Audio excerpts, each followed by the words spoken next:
यहाँ पर जिन लोगों ने मुझे कार्यक्रम में बुलाया उन लोगों को आरएसएस और बीजेपी की तरफ से धमकी मिल रही है।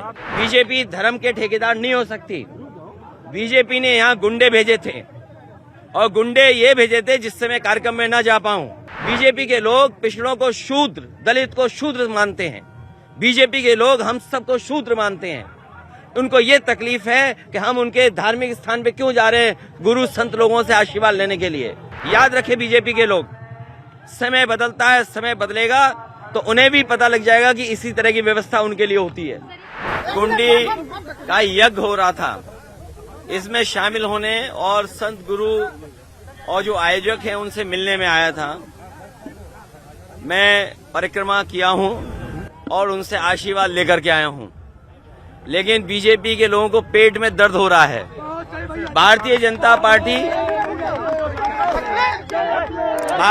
पार्टी और मैंने आरएसएस के खिलाफ जो कुछ कहा होगा, आरएसएस नहीं कहा होगा कभी, क्योंकि बीजेपी के बिना आरएसएस नहीं और आरएसएस के बिना बीजेपी नहीं। लेकिन यहाँ पर जिन लोगों ने मुझे कार्यक्रम में बुलाया उन लोगों को आरएसएस और बीजेपी की तरफ से धमकी मिल रही है। धमकी लगातार दे रहे हैं। मैं समझता हूं धर्म का ठेकेदार कोई नहीं हो सकता। बीजेपी धर्म के ठेकेदार नहीं हो सकती। बीजेपी ने यहाँ गुंडे भेजे थे और गुंडे ये भेजे थे जिससे मैं कार्यक्रम में न जा पाऊं, और अभी भी गुंडे पीछे घूम रहे हैं। लेकिन हम समाजवादी लोग हैं, घबराने वाले नहीं है गुंडों से।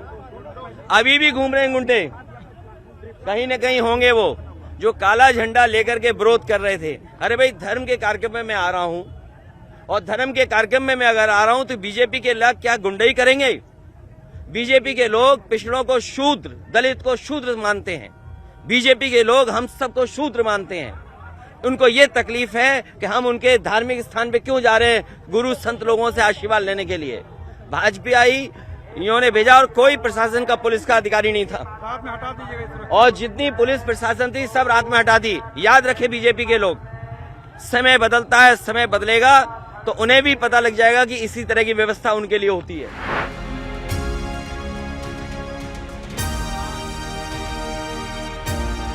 स्वामी प्रसाद मौर्य जी को मैंने कहा है कि जाति जनगणना के आंदोलन में आगे बढ़ें। सर, ये कैसी सरकार है जो पूर्व मंत्री के साथ ऐसा व्यवहार हो रहा है? देखिए, ये व्यवहार किसी के साथ कुछ भी कर सकते हैं। अभी आप खड़े हो, कुछ भी हो सकता है व्यवहार, किसी के साथ भी कोई व्यवहार हो सकता है। याद रखिए, ये बीजेपी के लोग हैं, क्योंकि देखिए बीजेपी बेरोजगारी, महंगाई का मुकाबला नहीं कर पा रही है, इसलिए इस तरह के काम कर रही है। बीजेपी की सरकार ने जानबूझ करके एनएसजी हटाई मेरी।